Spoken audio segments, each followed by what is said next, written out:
Hi అండి. Welcome back our channel. ఈరోజు మనం చేప సన్న ఫ్రై ఎలా చేయాలో చూద్దాం.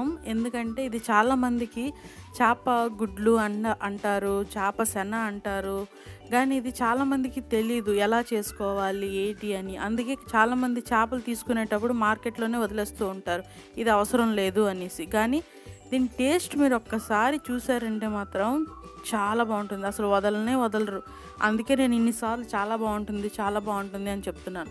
ఒకసారి మీరు నేను చెప్పే విధంగా ఒకసారి ట్రై చేసి చూడండి. ఫ్రై అండి ఇది, చేప శన ఫ్రై. చాలా అంటే చాలా బాగుంటుంది. ఇది రైస్తోని రోటీతోని రెండిటితోని బాగుంటుందండి. ఒకసారి నేను చెప్పే కొలతలతో నేను చెప్పే విధంగా ఒకసారి ట్రై చేయండి. మీకు నచ్చకపోతే అప్పుడు చెప్పండి. చాలా బాగుంటుంది. పదండి వంటలోకి వెళ్ళిపోదాం. చూడండి ఇలానే ఉంటుంది చేప సన. ఇది కొంచెం పెద్దది, దీనికన్నా పెద్దగా ఉంటాయండి. ఇది కొంచెం పెద్దది. ఇది చేప సన అంటారు, చేప గుడ్లు కూడా అంటారు. మనం ఒక తపెల్లో వాటర్ పెట్టుకొని దాంట్లో కాస్త ఉప్పు వేసుకొని అది బాగా బాయిల్ అయిన తర్వాత మనం చేపల సన అనేది దాంట్లో వేసుకొని అది బాగా బాయిల్ అవ్వాలండి. బాగా అంటే కొంచెం ఒక 5 మినిట్స్ అలా బాయిల్ అయితే సరిపోతుంది. అన్నీ వేసుకున్నాను చూడండి. దాని పీసెస్ గట్ట అన్నీ వచ్చింది, అవన్నీ వేసుకున్నాను. వేసుకున్న తర్వాత దీన్ని పూర్తిగా డిప్ చేయాలి. బాగా అది ఉడకాలి కదా. అది ఎంత ఉడికినా మనం గ్రేవీలో కూడా కొంచెం ఉడకబెడతామండి, మొత్తం ఉడికిపోదు. అందుకని ఒక 5 మినిట్స్ అది ఉడకపెట్టుకుంటే సరిపోతుంది. చూడండి ఇలా బాయిల్ అయింది కదా.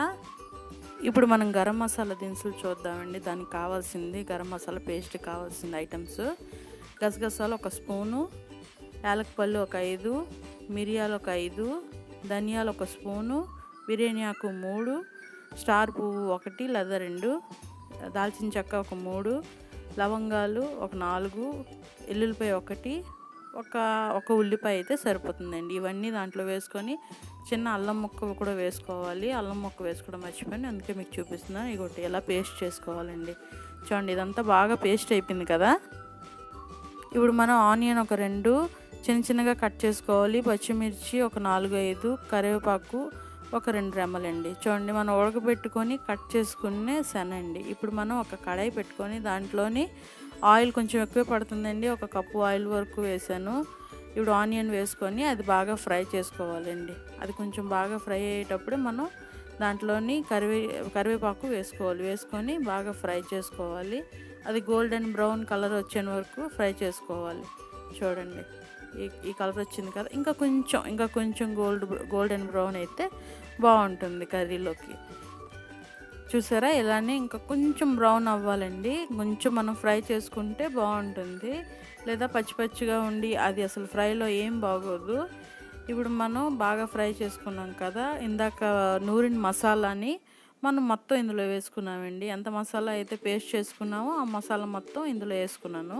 వేసుకొని బాగా ఫ్రై చేసుకోవాలి. మసాలా వాసన పోయేంత వరకు ఫ్రై చేసుకోవాలి. కొంచెం ఆయిల్ కొంచెం వదిలితే అప్పుడు మనకి మసాలా ఫ్రై అయినట్టు. దీంట్లో కావాల్సిన మసాలాలు: ఉప్పు తగినంత, పసుపు ఒక చిన్న 1/2 టీ స్పూన్, కారం ఒక 2 స్పూన్లు, ఇంకా ధనియా అండ్ జీరా పొడి ఒక్కొక్క హాఫ్ స్పూన్ వేసుకుంటే సరిపోతుందండి. చూడండి ఈ మసాలా బాగా ఫ్రై అవ్వాలి. అడుగు పట్టకుండా సిమ్లోనే ఉంచాలండి, లేదంటే అడుగు పట్టేస్తుంది. నాన్ స్టిక్ అయితే పర్వాలేదు. ఈ మసాలా కొంచెం ఎక్కువ మాడిపోకుండా నేను కొంచెం వాటర్ వేసుకున్నాను. వాటర్ వేసుకుంటే కొంచెం మసాలా ఫ్రై అవుతుంది కదా, అందుకు వాటర్ వేసుకున్నాను. చూడండి ఇప్పుడు కొంచెం అది ఫ్రై అయ్యి ఆయిల్ అంతా మీదకు కొంచెం వచ్చినట్టయితే మసాలా మనకి ఫ్రై అయిపోయినట్టండి.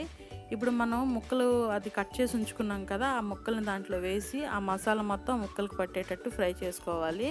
ఫ్రై అయిన తర్వాత ఇప్పుడు మనం ఒక గ్లాస్ వాటర్ వేసుకోవాలండి. ఎందుకంటే ఈ వాటరు అది అందులోని ఉడికింది కానీ హాఫ్ బాయిల్ అయిందండి. ఇందులోని ఇంకొక హాఫ్ బాయిల్ అనేది ఇందులో ఉడికిపోతుంది. నీళ్ళు అయిపోతే మాత్రం ఉడకదు, లోపలంతా పచ్చి పచ్చిగా ఉంటుంది. చూడండి బాయిల్ వచ్చింది కదా. ఇప్పుడు మనం మూత పెట్టుకోవాలి. మూత పెట్టుకొని ఒక 2-3 మినిట్స్ తర్వాత వచ్చి మళ్ళీ మూత తీసి మళ్ళీ కొంచెం కలుపుకోవాలి. అడుగు పట్టకుండా, లేదు అది ఎగ్ కదండి, కొంచెం అడుగు పట్టేస్తూ ఉంటుంది. అందుకు అడుగు పట్టకుండా మనం మధ్యలో వచ్చి మనం కలుపుతూ ఉండాలి. చూడండి నీరంతా మనకి పోయింది కదా. ఇప్పుడు మనం జాగ్రత్తగా కలుపుకోవాలి. చూడండి ఆయిల్ అంతా పైకి వచ్చింది కదా. అంతేనండి, కూర రెడీ అయిపోయింది. అదంతా ముక్కలకు పట్టుతూ ముద్ద ఎంత బాగా ఉందంటే కూర చూస్తేనే నోరు ఊరిపోతుంది కదా. అయిపోయిందండి. రైస్‌లోకి, రోటీస్‌లోకి దేనితోనైనా బావుంటుందండి. చూడండి చాలా బావుంది కదా చూడడానికే. ఆ గ్రేవీ అంతా దానికి ముక్కలకి అంటుకుంటూ సూపర్‌గా ఉంది. మీకు గనక ఈ ఛానల్ నచ్చినట్టయితే ప్లీజ్ సబ్స్క్రైబ్ చేయండి, లైక్ చేయండి, షేర్ చేయండి. మరిన్ని వీడియోస్ కోసం గంట